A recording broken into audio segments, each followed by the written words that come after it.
Hello, ladies and gentlemen. Welcome to part 2 of the Bride of Corinth. Now, let's just get right into it. When we left off yesterday, the last thing we heard was, not he spoke could make the maid incline. And they were talking about the fact that he was trying to get her to eat some of the food that the mother brought for him and drink some of the wine as a little pre-wedding celebration. And she will not eat the bread or drink the wine. Why? Because it's regular food. And we found out, or I told you yesterday, and you're going to find out in your research, that vampires cannot eat or drink anything other than blood.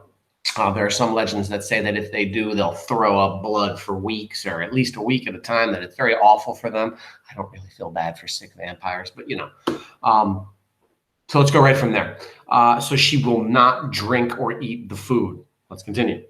To the youth the goblet then she brought. He too quaffed with eager joy the bowl. Love to crown the silent feast he sought. Full lovesick was the stripling soul. From his prayer she shrinks, till at length he sinks on the bed and weeps without control. Okay, he drinks eagerly, but when he prays, when he thanks God for the food that he just ate, she shrinks back, showing her true soul. So you can say that right there. It's a great line. From his prayer, she shrinks. So she cannot bear to hear any type of praying to any type of God. Why? Because she's a vampire. And I've told you this many times, and you'll learn this a lot. They can have nothing to do with God, not even praying. They can't even be around somebody that's praying for God. They've got to get away. It's like anathema to them. Get me away.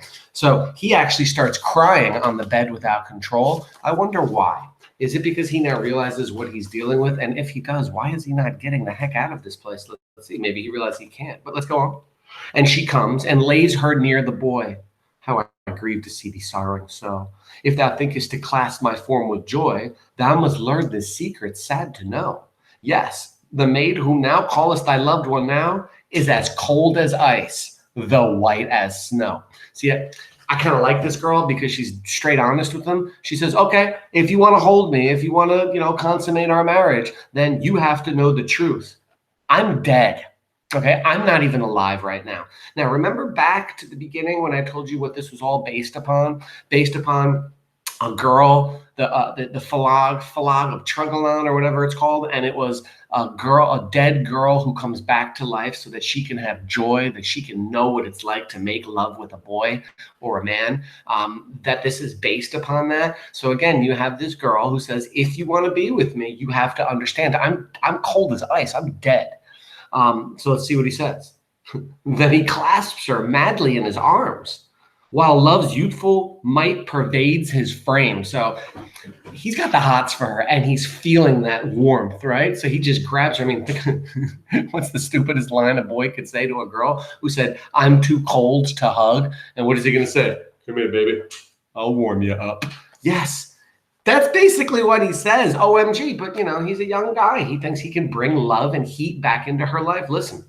Then he clasps her madly in his arms, while love's youthful might pervades his frame. Thou mightest hope when with me to grow warm, even if from the grave thy spirit came. He says, no, maybe I can bring heat back into your bones.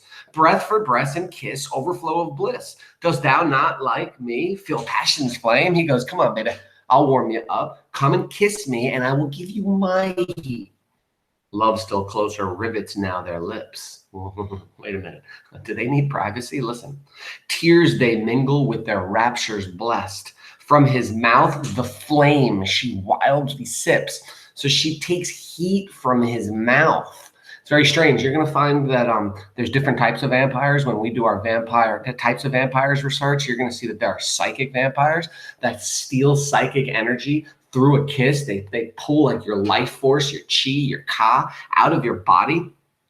Each with the other's thoughts possessed. His heart ardors blood, warms her chilly blood, but no heart is beating in her breast. So she does feel the warmth of his love, but she's not coming back to life. And that's a great line right there. But no heart is beating in her breast. Hello, dead person, her heart's not beating. So, I mean, if ever you want to say that, I mean, you can't say this isn't well, you could say this isn't a vampire poem. Maybe you could make the proof that she's a zombie, but you certainly can't say that she is alive. It says right here, her blood, I mean, her heart is not beating. Hello. But let's think of all the other vampire characteristics. She's chilly. She's pale. She gets stronger at midnight or happier at midnight. She can't touch silver. She won't eat any food. All vampire characteristics, all of them. Trying to think if there's anything more that I can recall. But whatever, let's continue on. Or she won't drink the wine, that too. But let's continue. In her care to see that nothing went wrong, now the mother happened to draw near. At the door, long hearkened she, full long, wondering at the sounds that greet her ear. So mom is at the door listening. And what are these two doing on the bed right now? Let's not get too in depth into what they're doing, but mom is going to hear this. Listen, tones of joy and sadness and love's blissful madness, as of bride and bridegroom they appear. So mom's listening and she's like, what are they doing in there? So what's mom about to do? Burst open the door, listen. From the door she will not now remove till she again gains full certainty of this. And with anger, she hears vows of love, soft caressing words of mutual bliss. Hush, the cock's loud strain, but thou shalt come again when the night returns, then kiss on kiss. So she hears that they're actually in there making love. It says the cock's loud strain, but thou shalt come again when the night returns. So right now it's morning time. They hear the rooster cock-a-doodle-dooing outside, and she hears the daughter say, you come back tonight. We'll do it again tonight. Then with her wrath, the mother cannot hold, but unfasten straight the lock with ease. In this house are girls so bold as to seek even strangers' lusts to please. So mom bursts open the door and she's like, what are you doing? By her lamp's clear glow, looks she in, and sight of sorrow, 'tis her child she sees. Now, here's where things get a little interesting. I think mom thought that it was the other daughter up there having sex with this boy, the one that she actually means for him to marry. I don't think she realized it's vampire daughter, her vampire daughter, her vampiric daughter from the basement that is up there now with him right now. So she rips the door open. Oh no, what she sees. Feign the youth. Oh, this is cool. So mom just bursted open the door and they're laying in the bed and they're probably naked. The first thing that this boy is going to do, he's going to rip the sheets and pull them over them both to cover their nakedness. Listen, fain the youth would in his first alarm, with the veil that over her had been spread, with the carpet shield his love from harm.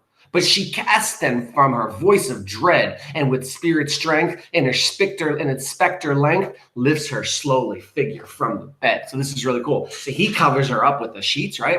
She rips the sheets off and she's no, I'm going to have this out with my mom right now. But the really cool thing is she raises up kind of like this. I'm going to do like my pencil. So she's laying flat. Can you see this? She goes, and she raises up like she levitates her body up like that, not getting up, no knees or nothing. So she levitates up almost like she flies up to a standing position. Mother, thus her wan lips say, may I not one night of rapture share? From the warm couch am I chased away? And she yells at her mom, Mom, what the heck? Why can't I do this right now? Are you chasing me from this rapture, this bliss? I want heavenly bliss on earth. I want to make love to this boy.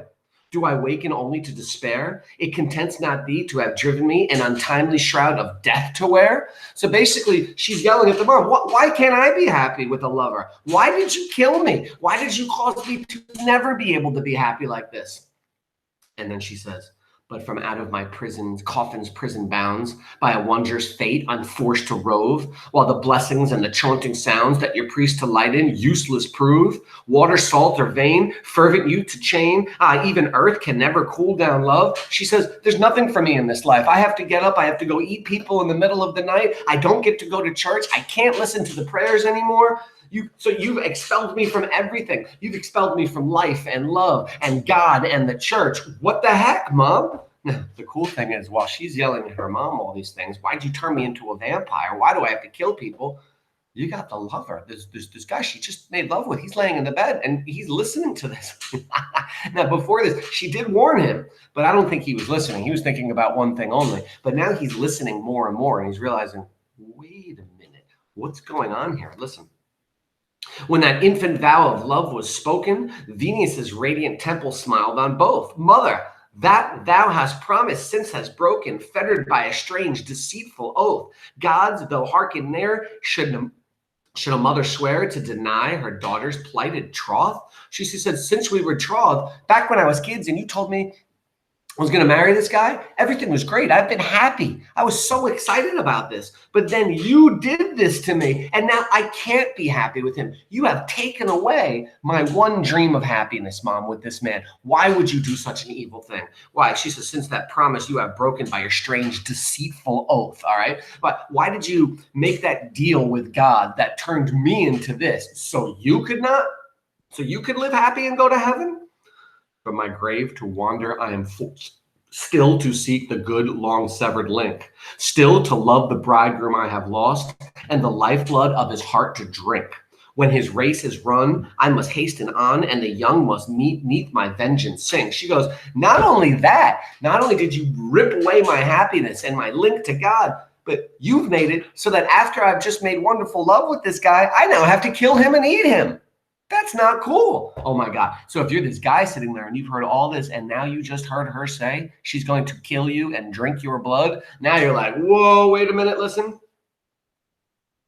All right, let's go on. What has become of me is terrible. I'm forced to kill the people that I love. Why did you do this to me, Mom? I'd be kind of mad at my mom too for doing that. Let's continue. Beauteous youth. Now she turns and looks to the dude who's sitting there in the bed. And she looks to him and she says, beauteous youth, no longer may thou live. Here must shrivel up thy form so fair. Did not I to thee a token give, taking in return this lock of hair? View it to thy sorrow. Gray thou shalt be tomorrow, only to go brown again when there. And she goes, sorry, bud. Yeah, I kind of killed you. I took away your lifeblood. Yeah, you're going to die. I didn't mean it. My fault. I mean, not my fault, her fault, but sorry. So, sorry, you're dying. And then let's finish this up. Mother, to this final prayer give ear. Let a funeral pile be straightway dressed. Open then my cell so sad and drear, that the flames may give the lovers rest. When ascends the fire from the glowing pyre, to the gods of old will hasten blessed. And she says, Mom, help me out now. Do this one thing for me. You have dissed me so badly and you've ruined my life. At least do this for me. Burn me with him. So let's make a funeral pile for my dead lover over here. Throw me on there. Let me burn and die with him so that I can spend eternity at least with this guy. Thanks, Mom. And that's where it ends. So it starts with her saying, it ends with her saying, help me out, Mom. Burn me with him so I don't have to be like this anymore. Now, based upon the fact, and this is just my own supposition, based upon the fact that Mom has done this to her daughter already, I don't think she's going to listen to her daughter. I think she's probably going to lie and say, sure, I'll set you up like that, no problem. But I think she's going to lock her back down in the basement. That's just what I think. I think evil people continue to do evil no matter what. I don't think really they change at all. And clearly, Mom is an evil person. So I ask you, was this a vampire story? And the answer to that is a clear and distinct yes, it definitely is a vampire story. So you're going to fill out that part of your vampire story. Give me all the reasons. Certainly 3 good reasons with 3 quotes, but remember what I said yesterday? Don't just end after 3 good reasons. Fill out all of them. Make a list of them, because the more you have, the better it's going to be. And I'll give you an example. Later on, when you're writing your essay, you're going to say something like this. One of the reasons why vampires are so popular over all these hundreds of years is because they have such cool characteristics. And then you're going to say some of those characteristics are, being able to live forever, or maybe levitation, right? You don't just end it there. That's not enough. Oh, no. Then you're going to say something like this. Consider the following passage from the Bride of Corinth. And then you're going to say something like blah, blah, blah, blah, how she levitates or whatnot. And then you're going to say, this quote clearly shows how these characteristics can be found in literature and help spread the legend of the vampire, which in turn kept it more popular. So later, when you write your essay, you're not just going to point out that there are cool characteristics of vampires. No. You're also going to give examples from these poems that we're reading. So there is a reason why we're reading these poems, and there's a definite reason why we're taking such notes on them, so that later you can make links to your research in your essay and make it simple and easy and really great. You're going to write a really great essay. And hopefully by the end of it all, not only will you write a really great essay, you're going to have supreme confidence in your ability to not only write this one, but all future research essays in the future, right? For anything. So a thing that you're going to do always when you're doing a paper on something, research that and try to find outside literature or sources to make connections to. And then you describe what you're talking about, and then you give this wonderful quote starter. Consider the following quote from blank, or this can be seen in the following blank and the following story by blah, blah, blah, blah. We will work on that throughout the year. Excellent job, or the semester. Unfortunately, it's only a semester course. Really well job, really well done, guys, on the Bride of Corinth, guys and gals. So please make sure you get my vampire story page complete with quotes, and have a fabulous day. Thank you. I will see you tomorrow.